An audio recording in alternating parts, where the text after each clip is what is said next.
Σήμερα εγκέφαλος Bosch MEV 17.4. Φοράνε όλα τα Citroën Peugeot 1600 κυβικά βενζίνης από το 2007 περίπου μέχρι το 2013-14. Βλάβη με immobilizer, το αυτοκίνητο δεν παίρνει μπρος. Κάνουμε backup τα δεδομένα όλα του εγκεφάλου, τον έχουμε βγάλει τον εγκέφαλο από το αυτοκίνητο.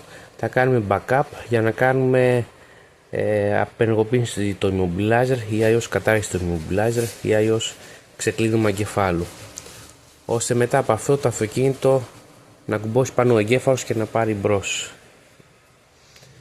Είναι συνήθες φαινόμενο και σε αυτά τα Citroën Peugeot του 6-7 να έχει βλάβες με immobilizer στα βενζίνης. Μέσα στη διάγνωση είχε άσχετες βλάβες, βλάβες για λάμδα από άλλους αισθητήρες, δεν έγραφε βλάβη immobilizer, δεν έστελνε σπινθία στα μπουζί, δεν έβγαζε βλάβη για αισθητήρα στροφάλου ούτε για αισθητήρα κεντροφόρου, οπότε βγήκε ο εγκέφαλος έξω, οπότε ήταν το immobilizer, βγήκε ο εγκέφαλος έξω για να καταργήσουμε το immobilizer. Το έχουμε το αυτοκίνητο εδώ πέρα κοντά, είμαστε στο συνεργείο που έχει κινητοποιηθεί,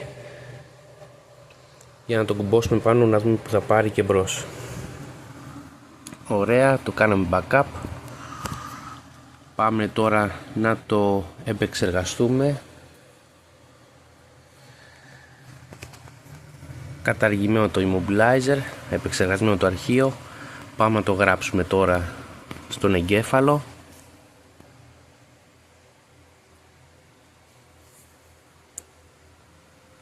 Ωραία, είναι checksum διόρθωση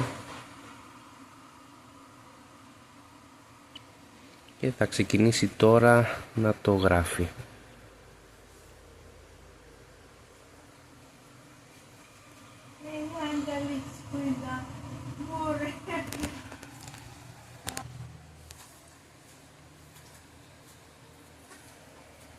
Επεξεργάζει το αρχείο για την checksum διόρθωση και τώρα θα αρχίσει να το γράφει.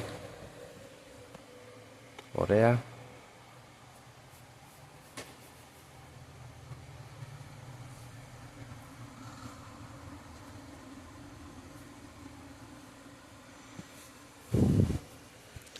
Ξεκίνησε να το γράφει για να πάμε να το κουμπώσουμε στο αυτοκίνητο και να δούμε να πάρει μπρος. Δεν πιστεύω να έχει κάτι άλλο από αυτό, θα είναι.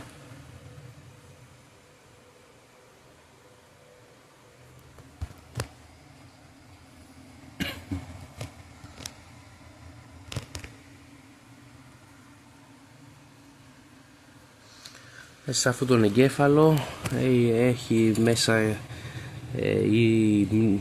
γίνεται στη μεγάλη τη μνήμη, εκεί πέρα έχει και άλλα πράγματα μέσα, είναι και η GR, αλλά αυτό που μας απασχολεί είναι μόνο η κατάργηση immobilizer, τίποτα άλλο, ώστε το αυτοκίνητο να πάρει μπρος. Κάποιες φορές υπάρχει περίπτωση ενδεχόμενο να χρειαστεί και η BSI αντικατάσταση, γιατί συνήθως μένουν και κουσούρια στην BSI όταν το αυτοκίνητο έχει πολλές χιλιάδες χιλιόμετρα.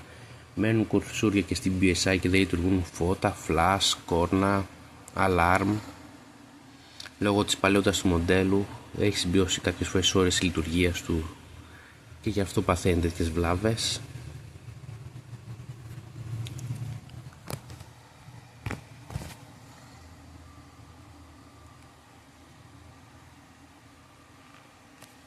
Ωραία, η διαδικασία ολοκληρώθηκε επιτυχώς. Πάμε να το κουμπώσουμε στο αυτοκίνητο και να το βάλουμε μπρος.